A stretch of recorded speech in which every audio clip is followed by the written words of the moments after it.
सरकार कोई और हाथ की नहीं है, पर ये सरकार तो सेठों के हाथ में चली गई, इसलिए हम तो इसको कुछ दिखते नहीं।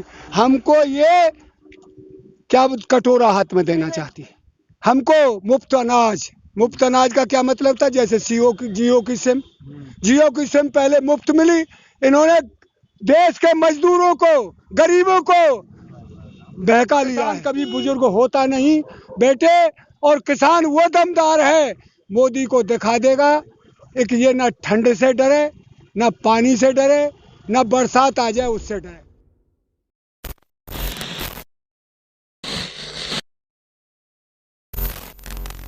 सर जैसा कि आज फिर वार्ता हुई, तो ये एक आदत सी हो गई है, वार्ता का खेल के जाते हैं और अपना टाइम स्पेंड करने जाते हैं। क्या मतलब किसान लोग हल क्यों नहीं निकाल रहे? चलिए मैं मानता हूँ कि सरकार हल नहीं निकाल रही, किसान क्यों जोर नहीं दे रहे जो वार्ता में जाते हैं?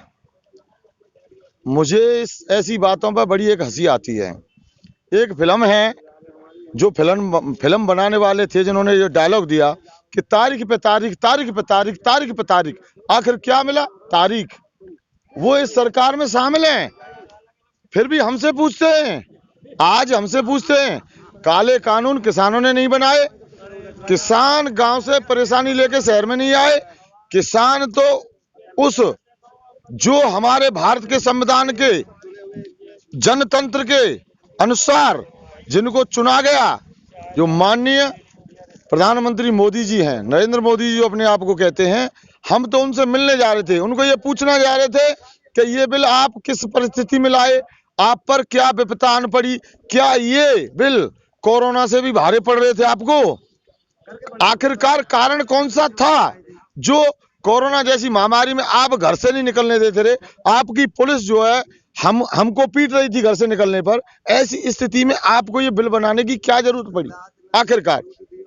दूसरी बात, आप ये बात कहते हैं कि हम एक कदम पीछे हट रहे हैं, किसान पीछे नहीं हट रहे हैं। अरे आपने ही तो बीज बोया है कांटे वाला, काटेगा कौन? आपने कानून बनाए या किसानों ने बनाए? आखिरकार मांग किसने की? किसानों ने मांग की। अगर किसानों ने मांग की हो तो आप आमने सामने बैठ करके खुले मंच पर हमारे राष्ट्रीय जी बैठेंगे, प्रदेश अध्यक्ष बैठेंगे और किसान बैठेंगे, उसमें आप खुले मन से बात कर लो। आपके मंत्रियों ने जो ये काले कानून बनाए हैं, या तो वो हमारी बातों का जवाब दे दें या फिर उनकी बातों का जवाब हम देंगे।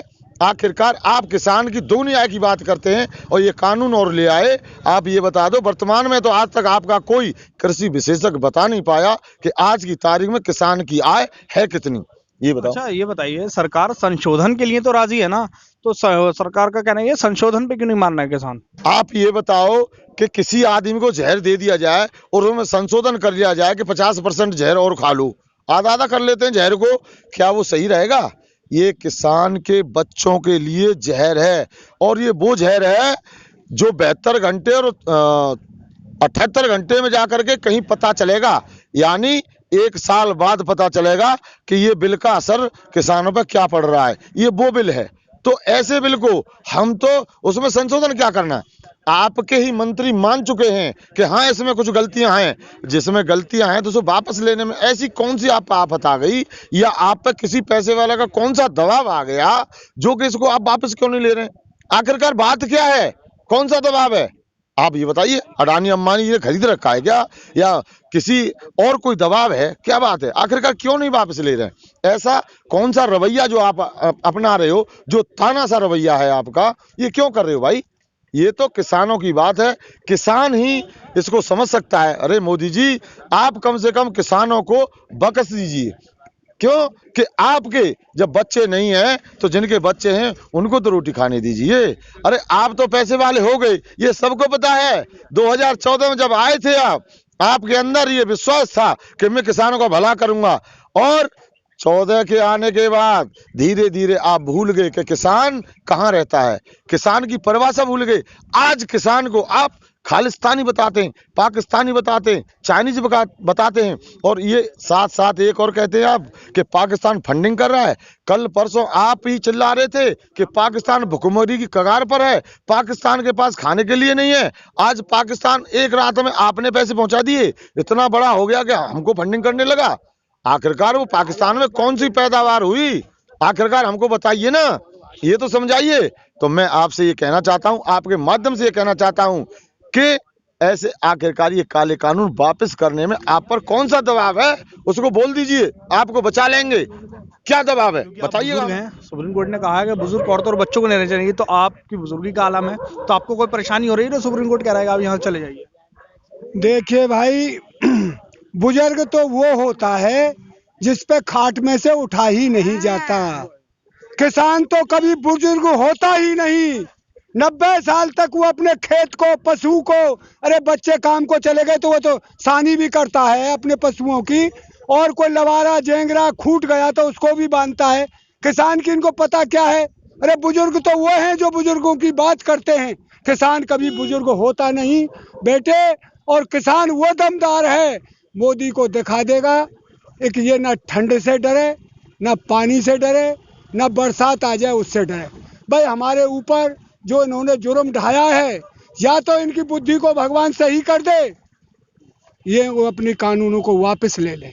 तो ये उनका कहना तो यह है कि ये क्रांति लाने वाला कानून है, किसानों की जिंदगी में क्रांति लाएगा ये कानून। क्रांति आए तो गई, कानून बना, कानून में 1865 का 88 का ये कितने का रेट था धान का, वो हमारे 11 से 1000 बिके। क्रांति तो आ रही है याते, हमारे कपड़े बिक जाएं, हम नंगे हो जाएं, हम कटोरा लेकर मांगने लगे जब क्रांति देखेगी मोदी को, क्योंकि इन्हें सेठ चाहिए, इनको हम नहीं चाहिए। इनको वोटों का यूज करना है, हमसे तो बालक पढ़ते बैठा दिए, साल भर हो गया है। वो तो बीमारी थी ना कोरोना, वो तो सब। अरे यार एक बात तो बताए, मैं